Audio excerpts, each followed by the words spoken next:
안녕하세요. 인구 감소, 우리 사회 경제를 위협하는 심각한 문제에 대해서 발표하게 된 조장, 조현재, 김민혁, 최석호, 그리고 이제 한 명 오지 못한 친구가 있는데 고명주까지 해서 이 주제를 발표하게 되었습니다. 안녕하세요. 일단 여러분들이 생각하시기에 인구 감소는 어떻게 받아들여지시나요? 뭔가 되게 심각하거나 우리 삶에 직접적으로 영향을 준다거나 아마 이렇게 생각하시는 분들도 있으실 거고 아니면은 인구 감소 뭐 우리랑 연관이 있나? 이런 식으로 받아들이시는 분들도 있을 것입니다.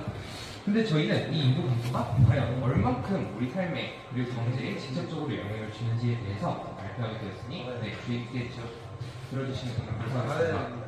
첫 번째 주제, 인구 감소는 무엇일까? 인구 감소에 대해 일단 정의를 적어보았습니다. 인구 감소, 인구 절벽이라는 이론에 대해서 설명을 드리려고 하는데 현재 우리나라를 기준으로 보았을 때는 매우 심한 고령화가 진행되고 있고 또한 그에 따른 지금 모든 많은 국가를 대상으로 하였을 때 우리나라의 출산율이 가장 하위이기 때문에 이러한 인구 절벽론이 더욱더 우리나라는 가속화가 되고 있는 현실입니다. 부터 우리나라의 인구가 계속 줄어드는 추세인데요. 앞으로 예상 인구 추계인데 점점 줄어드는 모습을 볼 수 있습니다. 그래서 이렇게 인구가 줄어들게 되면 먼저 이제 노동력이 감소하게 되니까 노동력의 감소로 인해서 금리가 하락하게 되고요. 금리가 하락하게 되면 만약에 기업일 때 기업이 돈을 빌렸을 때, 뭐 투자를 할 때 이렇게 돈을 빌렸을 때 이자가 많을 때 빌릴까요? 아니면 이자가 적을 때 빌릴까요? 적을 때죠.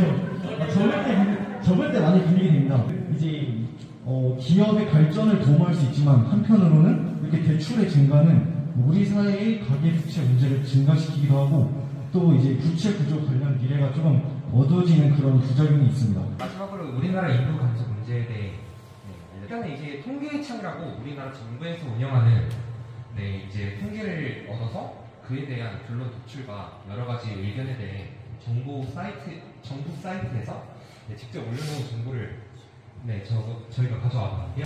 간단히 요약해 드리면은 이제 우리나라 고령화와 저출산이 점점 심화될수록 우리나라의 노동인구는 계속 말해왔듯이 노동인구가 줄어들며 우리나라 전체적으로 경제적 그리고 그 외에 여러 가지 문제를 야기시킬 수가 있으므로 우리나라는 이제 고령화와 저출산으로 인한 인구 감소에 대해 조금 더 경각심을 가지고 그리고 우리나라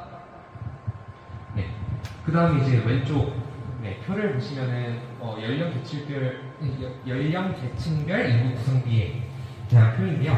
이제 전체 인구가 어떻게 분포될지에 대한 표를 가져왔는데 1960년도에는 2,501만에서 이제 추후 만일 이제 가장 고점을 찍는다면 2070년에는 4,438만밖에 줄어들지 않을 것이며 중위점으로는 3,766만 그리고 저위점으로는 3,153만. 하지만 아무리 많더라도 현재 인구 2020년 기준으로 5,184만의 인구보다는 무려 약 1,000만 명 가량이 줄어들게 되므로 우리나라 국민들이 조금 더 이 인구 감소 문제에 대해 경각심을 가졌으면 하는 마음에 이러한 주제를 가져오게 되었습니다. 우리나라 출산율이 1점대 이하인 걸로 알고 있는데 이제 앞으로 10년간 그 1점대 이하 수치를 다시 1점대로 복구시킬 방법이 있는지 궁금합니다. 실제로 우리나라 출산율이 1점대 이하가 되면서 이제 작년 올해부터 실제로 이제 절대 인구수가 감소하는 추세를 보이고 있는데요. 저희는 그에 대한 문제점의 해결 방안으로 일단 우리나라 정부가 조금 더 지원하는 정책을 펼치는 게 가장 타당한 방법이지 않나라고 생각을 해봤습니다.